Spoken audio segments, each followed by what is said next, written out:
Assalamualaikum warahmatullahi wabarakatuh. Kali ini kita kembali dihangatkan dengan isu PKI atau komunis yang muncul setiap akhir bulan September.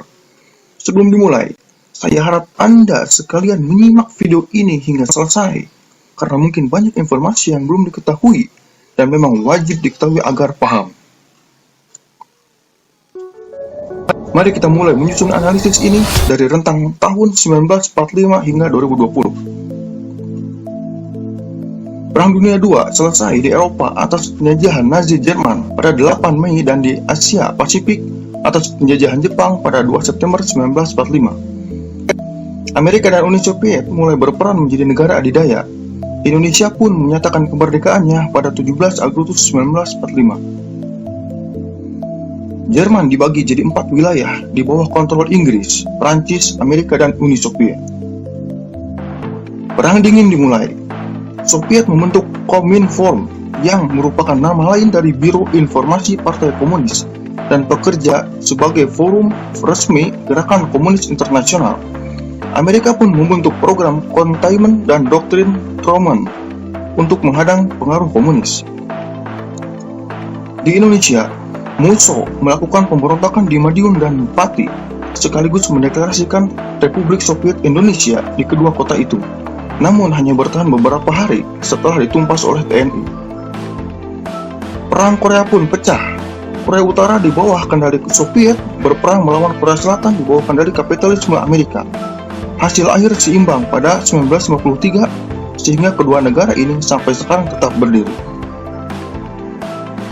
Perang Vietnam Utara atas kendali Soviet terjadi melawan Vietnam Selatan yang dibantu Amerika, hingga AS pun hengkang pada 30 April 1975 dan bisa dibilang kalah perang melawan komunis. Pada tahun ini pun terjadi konferensi Asia Afrika di Bandung yang diikuti banyak negara yang menyatakan gerakan non-blok termasuk Indonesia. Di tahun ini pun Direktur CIA Allen Dulles dan Menlu AS John Foster Dulles atas masukan dari Direktur Mutual Security Agency Harold Station mulai merencanakan penggulingan Soekarno yang dikhawatirkan condong ke komunis Uni Soviet. Amerika mulai melihat delegat Soekarno yang menyatakan condong ke Uni Soviet, di mana pada Februari 1956 ia menyatakan akan menerapkan demokrasi terpimpin. Kemudian konsep sistem demokrasi terpimpin ini dia sampaikan pada pembukaan sidang konstituante pada tanggal 10 November 1956. Meskipun demokrasi terpimpin ini dapat mulai diterapkan pada 1959, ditambah pula semakin dikukuhkannya ide Nasakom. Amerika melalui Robert Kenneth dan McGeorge Bundy mulai melakukan persiapan rencana agar PBB akhirnya memfasilitasi penyerahan Papua ke Indonesia sebagai bentuk dukungan Amerika ke Indonesia, menghalau Uni Soviet yang sudah memberikan penjualan alat militer ke Indonesia melawan Belanda di Papua. Kekhawatiran Amerika semakin meningkat terhadap Uni Soviet, sehingga desakan Amerika terhadap Belanda pun dituruti Belanda, hingga akhirnya pada tanggal 15 Agustus 1962 diadakanlah Perjanjian New York 1962 melalui United Nations Temporary Executive Authority yang berisi tentang penyerahan Papua Barat dari Belanda ke Indonesia. Gerakan G30 SPKI yang ada di bawah kendali komunis berhasil dikalahkan oleh TNI hanya dalam waktu sesaat. Ini adalah pertanda komunis kalah melawan kapitalisme Amerika, hingga PKI pun ditumpas habis seluruhnya pada 1966.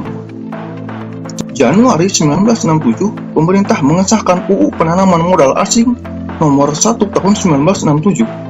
Kemudian pada 22 Februari 1967, Soekarno menyerahkan kekuasaan kepada Soeharto, dan pada 12 Maret terbit Kitab MPRS nomor 33 tahun 1967 yang mencabut kekuasaan Presiden Soekarno dan menetapkan Soeharto sebagai presiden. Mendapatkan kabar itu, CEO Freeport, Langborn Williams menghubungi Forbes Wilson, geolog Freeport, bahwa negosiasi dengan rezim baru akan dimulai. Kemudian tak lama dari itu, pada 7 April 1967, Freeport mulai beroperasi. Tembok Berlin Jerman akhirnya runtuh. Sebagai pertanda komunisme Uni Soviet pun mulai berakhir di sana. Akhirnya, pada 25 Desember 1991, komunisme resmi ditinggalkan oleh seluruh negara baik induknya yaitu Rusia maupun satelitnya hingga ke tingkat individu masyarakat pun meninggalkan paham komunis. Perang dingin akhirnya dimenangkan oleh kapitalisme Amerika. Pertanyaannya, apakah komunis masih eksis hingga sekarang setelah dinyatakan resmi bubar 29 tahun lalu? Bisakah Anda memahami dan paham perbedaan ideologi komunis dan kapitalisme itu seperti apa sebelum menuduh ini PKI itu komunis? Coba lihat asas perbedaan tiga ideologi di dunia ini.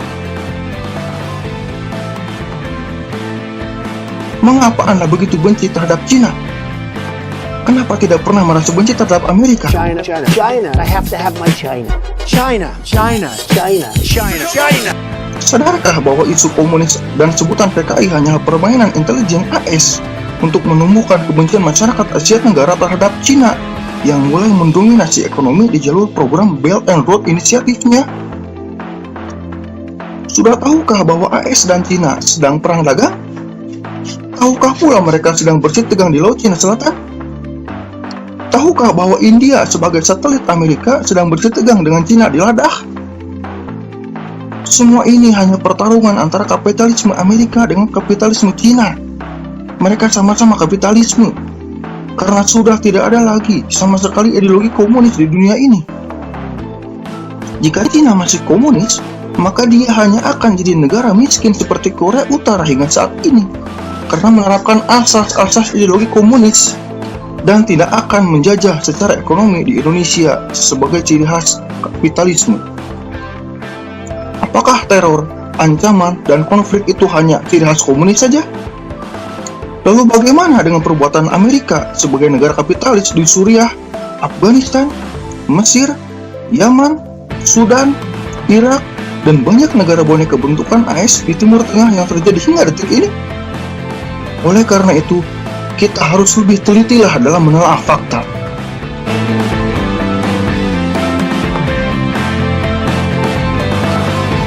Dan jaga lisan kita dengan baik, agar tidak sembarang menuduh tanpa ada fakta. Bahkan kita pun sendiri tidak memahami sama sekali fakta tersebut, serta tidak memahami tuduhan itu sendiri.